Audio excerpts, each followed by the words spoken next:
Over a month ago, we talked about Sonic and everything new going on with his series. I'm talking about us getting Shadow Generations, which could have been DLC, but forget it, dude. Sonic the Hedgehog's 3 movie came out starring Shadow because, you know, it is the year of Shadow. And they also had Sonic Prime on Netflix, at which a lot of people just didn't like it. But you know what, forget them. Instead, today, we're going to talk about one of the older cartoons for Sonic. Do you remember Sonic X? This show was a hit or miss back in the day for a lot of Sonic fans. The first problem is it was on Disney XD, and looking at the station name, you can tell that it was a joke. And also, if you watched it when it came out, then you were not watching no subtitles. So you most likely had to deal with the 4 kids voice acting, and overall, it wasn't bad.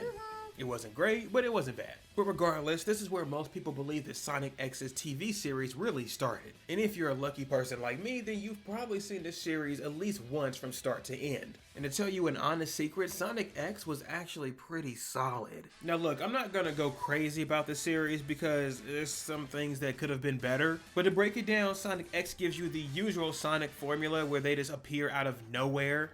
I'm not the only one who got transported into this weird world after all. For the most part, it makes sense for this series because there was already a world where people lived in. So randomly, a large amount of the Sonic cast suddenly appear on this Earth. And I also have to mention, I really do like the cast that they picked for Sonic X. I mean, of course you have your usual culprits, the Sonic, Knuckles, Tails, Amy, but they even went out of their way to pick some of the niche characters of the series. I mean, dude, I struggle to remember the last time I saw Cream the Rabbit having a role in the series. So it's pretty cool to see her living within the house with the rest of the cast. There's also other characters that have been a part of other Sonic content and simply don't show up as much. I mean, here we go with Team Chaotic from Sonic Heroes having their own role in Sonic X. Again, they don't really play a huge role a part of the story, but hey, they're here. I also have to point out smaller characters that usually don't get a mention whatsoever. I'm talking about Tikal and Chaos. Adding characters like this is actually very fire. And to me, this is what Sonic X does its best at, adding new characters that you usually wouldn't see in the series. But there are other characters that lived on Earth before Sonic and friends just suddenly popped up out of nowhere. Now, most of this human cast, I really don't think they play much of an important role. I mean, most of them are just wearing maid and butler outfits most of the time, and people like Chris's grandpa just fills in a back role of what could be Tails. But the main important character of this group is Chris Thorndike, who I hate. Now look, I'm not just trying to join the large fan group of Chris Thorndike is a failure, but I wish you when they're right, and I mean, dude, they are right. When it comes to Chris Thorndike's character, he has everything in the world that he wants. I mean, he has the wealth, butlers, and maids. His family is famous. But yet he portrays himself as being lonely majority of the show, yet he has friends. I don't quite get it. It just kind of gives off selfish. You see, there's a part in one of these episodes that I'm probably going to put on screen that shows Chris Thorndike just hating. He was pissed off because his mom wasn't around for one of his big special days and was just calling her out. But the issue is his mom still cares and tries her best. It got to the point that Cream the Rabbit had to call him out for this. You're wrong! Your mom felt very badly that she had to go and she tried to find you to say goodbye. You're lucky. You get to talk to your mom all the time on the phone. I can't do that. I mean, what words do you think Cheese the Chow was calling him? And honestly, I'm completely on board for the ridiculous amount of hate that Chris Thorndike gets. Even after she told him off, she still gave him a flower guard. I mean, Chris is just selfish. He doesn't see nothing. And again, because when he sees Sonic show up, he believes he has to attach himself to Sonic. And I get that he's a kid, but it's just kind of weird, dude. Overall, I do like the cast that they picked, and I think it's smart to have a story that does not have a defined goal. But there are some characters here, such as Chris Thorndike, that just simply ruin your vibe. I have no issue like this for any other character besides him. But anyway, let's move to something a little bit more positive. Looking at the full list of Sonic X episodes, there's a total of 78 episodes. Also, you can see that it's split up into a total of 8 or so sagas, and some of them are very short, such as the Emerald Saga, which also introduces another niche character into Sonic X. But regardless, most of these usually revolve around Eggman anyway. The real split happens when you get into the Metarex saga.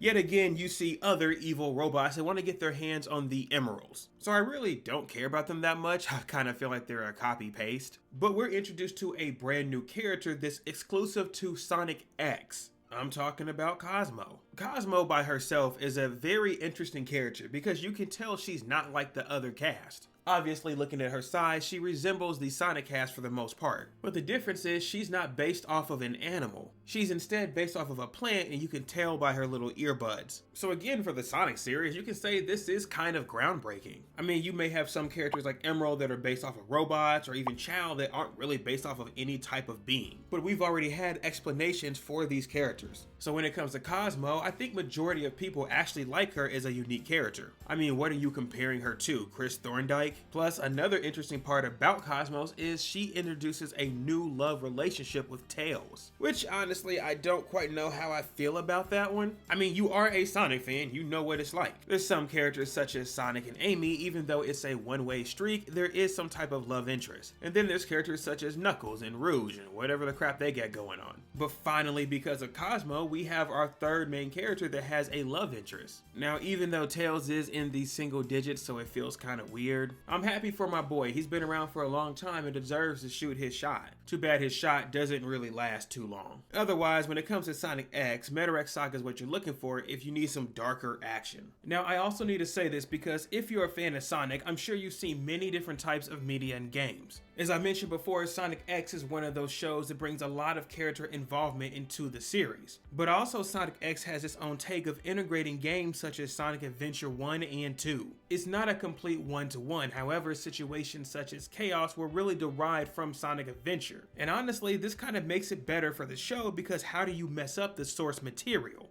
I mean, you can obviously do that. We've seen it before. However, bringing in material from the Sonic Adventure games makes you believe Sonic X knows what it wants to be and what it can become. Some fans even believe that the Metarex saga is technically a Sonic Adventure 3. Unfortunately, I don't ever see us getting a true Sonic Adventure 3, however, it is nice to pretend. Also, something Sonic X does very well is giving new aspects to characters and situations. We all know about Super Sonic. This has been a thing for literally years. And whether you believe that Sega got this aspect from Dragon Ball or not, it is true that this is something very similar. And from our viewpoint, we've always seen if characters such as Sonic or Shadow are able to use the emeralds, they can become a super version of what they are. Now, this is also supposed to be good energy or positive power coming from the emeralds. However, Sonic X does this brand new thing showing that there is bad energy coming from the emeralds as well. And well, Sonic uses that bad energy to become Dark Sonic. I think it's very interesting to see this even if it only happened within this cartoon.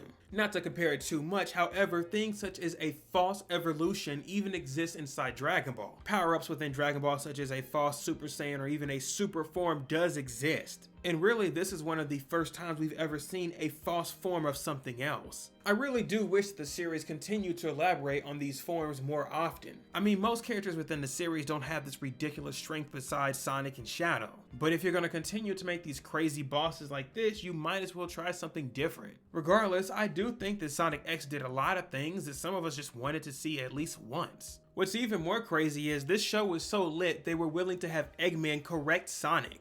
From now on, be careful not to let your temper get out of control. Or one of these days you may find you're always angry, just like another hedgehog we know. I mean, dude, they had all kinds of plot options they could have gone with towards the end. And to be honest with you, if you are a fan of Sonic X, then I'm sure you know that the first part of Sonic X is probably not as good as the later part. And nothing against it at all. I mean, it is a cartoon and plus they have pool parties. Isn't that neat? But for real, as we start to see more characters and plus Sonic X gets further into the story, I think it gets better. But as I say that, Sonic X was nowhere close to being the peak of Sonic entertainment. But I will say this was a very good start to at least a ground base of what Sonic's entertainment could be. And again, because we're getting more Sonic TV, we're going to see this continue to evolve from Sonic X. But don't sleep on it. I think Sonic X was a very, very good show. And if you've not seen it and you want something older, then this is a good pick. Plus, I mean, hey dude, if you're a Sonic fan and you've not seen any of Sonic X, I think that's kind of weird. But anyway, that's enough of Toon Time, and I want to know what you guys think of Sonic X in the comments down below. And if you're looking for one of the 2000s cartoons, you probably missed the Totally Spies video, so go check that out over here. I'll see you over there. Peace.